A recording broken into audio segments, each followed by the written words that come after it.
Good afternoon, all of you. Now we start the class 11th chemistry first lesson.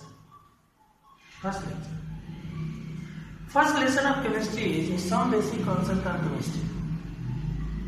As we know that what means chemistry या सारे सब smallest units के बारे में हम लोग को यहाँ पे स्टडी करनी है। जैसे कि आप 9th क्लासेस में 10th क्लासेस में जो चीजें केमिस्ट्री के बारे में स्टडी किए थे, जैसे कि some basic concept of chemistry में सबसे पहला टॉपिक ये स्टार्ट होता है कि केमिस्ट्री है क्या।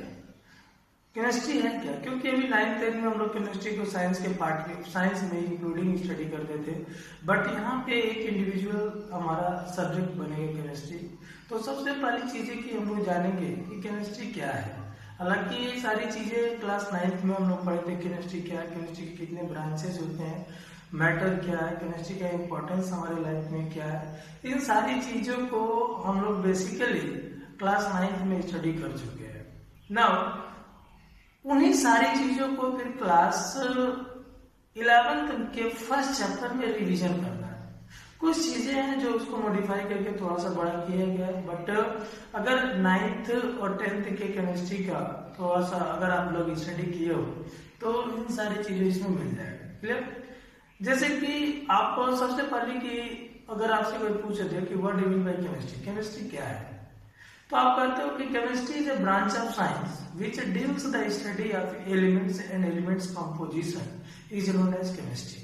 क्लियर? मीन्स केमिस्ट्री हमारा साइंस का ही एक ब्रांच है जिसमें हम लोग क्या करते हैं, जिसमें हम लोग केमिस्ट्री जिसमें मैटर और उनसे रिलेटेड या एलिमेंट्स के कंपोजिशन की हम लोग क्या करते हैं, स्टडी करते हैं। वही क्या कहलाता है, केमिस्ट्री कहलाता है।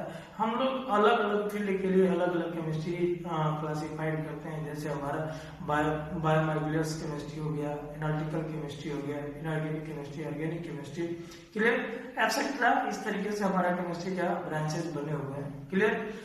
नाउ हम लोग स्टार्ट करते हैं सबसे पहली चीजें कि ये जानेंगे कि केमिस्ट्री का हमारा, जैसे अभी हमने जाना कि केमिस्ट्री क्या है।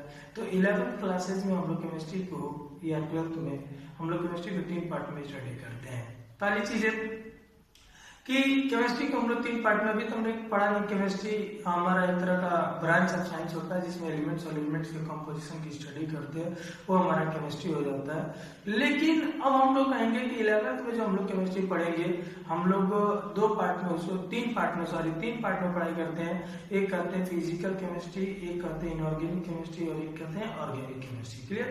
तो जो पहला चैप्टर है, एक तरह से आप कह सकते हो कि इंट्रोडक्शन है केमिस्ट्री के बारे में, कि केमिस्ट्री क्या है, उससे किसी एलिमेंट को किसमें मेजर करते हो, केमिस्ट्री का हमारे मतलब ह्यूमन जो लाइफ है, इस लाइफ में केमिस्ट्री का क्या क्या इंपॉर्टेंस है। तो उन सारे इंपॉर्टेंस को आज मैं थोड़ा सा इस लेक्चर में समझाने की कोशिश कर रहा हूँ। फिर अगेंस्ट नेक्स्ट लेक्चर में हम लोग मैटर टॉपिक से स्टडी करेंगे, क्योंकि मैटर भी हम लोग 9th क्लासेस में स्टडी कर चुके हैं। ठीक है? जैसे कि देखो यहाँ ध्यान दो कि अगर आपसे कोई पूछ दे कि सम बेसिक केमिस्ट्री का हमारे लाइफ में क्या इंपॉर्टेंस है, अभी तो हमने जाना कि केमिस्ट्री क्या है, केमिस्ट्री के ब्रांच क्या है, ये सारी चीजें हमने सीखा। लेकिन अगर हमारे लाइफ में केमिस्ट्री का इंपॉर्टेंस देखा जाए तो एक तरह से अगर कह दिया जाए कि everything is made with help of chemistry, means हर चीजें लगभग कहीं ना कहीं केमिस्ट्री से यूटिलाइज होती है। जैसे कि देख लो, हमारा ड्रग्स, दवा भी एक तरह का केमिस्ट्री से ही बन रहा है। केमिस्ट्री ड्रग्स को केमिकल से बना है, कंपोजिशन, फर्टिलाइजर्स देख लो, फूड प्रिजर्वेटिव देख लो, पॉलीमर्स देख लो, क्लास देख लो, हमारा एक तरह से बायोमोलिक्यूल्स में भी केमिस्ट्री का इंपॉर्टेंस आ जाता है। जैसे हम लोग कहते हैं कि हमारा सुक्रोज भी एक तरह के केमिकल्स है, तो इट मीन्स वो नेचुरली ऑब्टेन होता है, फिर हम लोग आर्टिफिशियली भी स्वीटर एजेंट्स का परमिशन कर लेते हैं। क्लियर? कई सारे इंपॉर्टेंस ड्रग्स हैं जो हमारे लाइफ को मतलब हेल्दी बनाने में क्या करते हैं, हेल्प करते हैं। क्लियर।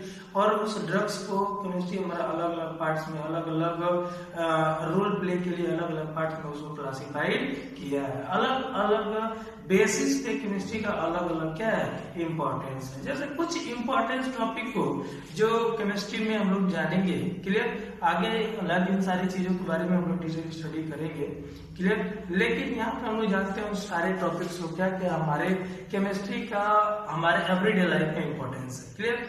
जैसे पहला पॉइंट हमको ये कहा है कि chemical use as food preservative, मतलब कुछ केमिकल्स हम लोग यूज करते हैं फूड प्रिजर्वेट करने के लिए। मीन्स कहने का फूड प्रिजर्वेट का मतलब क्या होता है कि जैसे मान लो हमारे भोजन हैं, हमारे फूड्स हैं, घर पे बनते हैं या नूडल्स हैं, ये हमारे एक्सपायर हो जाते हैं, टेम्परेचर बढ़ जाए उस परचेज में एक्सपायर हो जाते हैं, एटमॉस्फेयर के ऑक्सीजन से ऑक्सीडाइज हो जाते हैं, उसमें एक्सपायर कर जाते हैं। तो उसको हम लोग क्या करते हैं, उस फूड प्रिजर्वेटिव केमिकल का यूज करके उसको एक्सपायर होने से, मीन्स डिस्टर्ब खराब होने से हम लोग क्या करते हैं, बचाते हैं। तो जो केमिकल्स हम लोग यूज करते हैं फूड प्रिजर्वेटिव के लिए वो क्या कहलाता है, फूड प्रिजर्वेटिव केमिकल्स कहलाता है।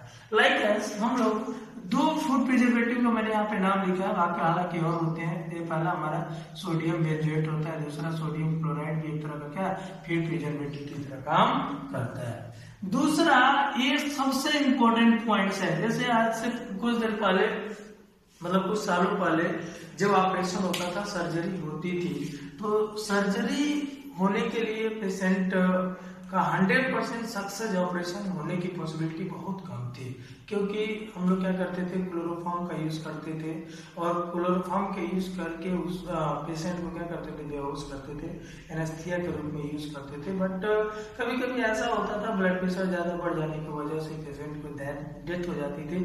बट हमारे जब केमिस्ट्री ने एक डिस्कवरी कर दिया एनेस्थेटिक्स ड्रग्स का, किसका, एनेस्थेटिक ड्रग्स का, जो इंजेक्शन के फॉर्म में भी पेशेंट को दिए जाते हैं ऑपरेशन से पहले। एनेस्थेटिक ड्रग्स का यूज हो जाने के बाद of surgical operation more and more successful. कहने का मतलब कि जब एनेस्थेटिक ड्रग्स या केमिकल्स बन जाने की वजह से जो ऑपरेशन है आज 100% नियरली सक्सेसफुल होता है। 100% नियरली क्या होता है, सक्सेसफुल होता है। क्लियर।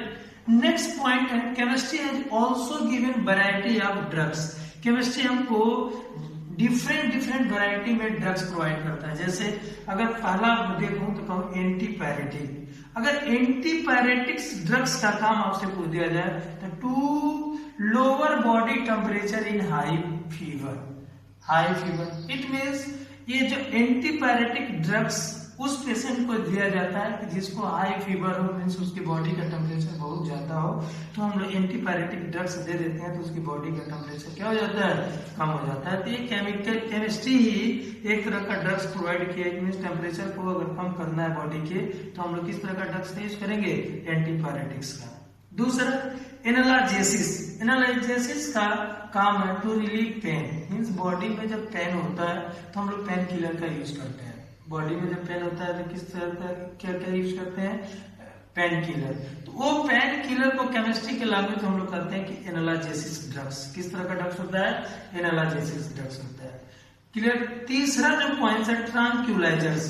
ट्रांक्यूलाइजर्स जैसे for treatment of stress and mental disease. Means tranquilizers एक ऐसा केमिकली ड्रग्स है जो हमको स्ट्रेस और मेंटल डिजीज के लिए यूज होता है। Next antimicrobials. Antimicrobials to cure infection से बचने के लिए हम लोग इस तरह के ड्रग्स को लेते हैं जो क्या करता है, एंटीमाइक्रोबियल्स। क्लास 5 और भी हमारे होते हैं antibiotics. Antibiotics such as penicillin, एम्पॉक्सिन, एब्सेट्रा, ऑफ्लोफ्लैक्सिन है और सारी भी हमारे केमिकल्स हैं जो एंटीबायोटिक के रूप में यूज होते हैं। क्लियर। केमिस्ट्री में जो कुछ ऐसे भी एक दूसरा इंपॉर्टेंस पॉइंट है, chemistry has given as a large numbers of life saving drugs.